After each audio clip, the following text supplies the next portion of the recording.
Hi guys, welcome back to our YouTube channel.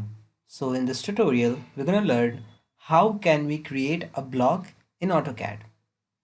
So to create a block, let's suppose this is a drawing that we have created and we want to save it as a block. So basically this is a block of a road and the dimension is 25 feet and the width is 10 feet.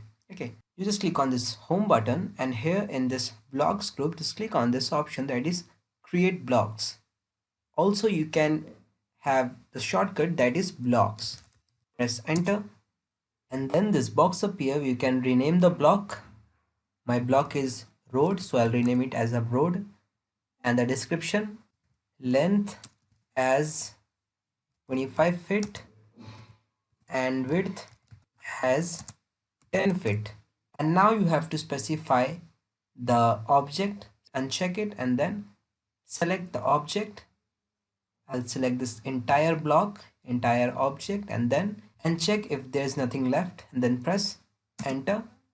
And again this box appears. If you want to keep the scale uniformly, then you can check it over there and whatever the unit that you want, then here it is, inches.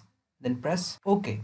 Now to check it whether if it is created or not, just click on this insert block and now here you can see the block. Just after clicking, this blocks will be created.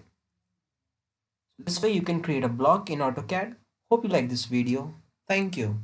If you really like the content, then please like the video and click subscribe to see more videos like this. And don't forget to share this video with others. You can find the link to complete basics to advanced Excel tutorial in the description below, or you can visit mahagurus.com to see lots of other software courses. Thank you.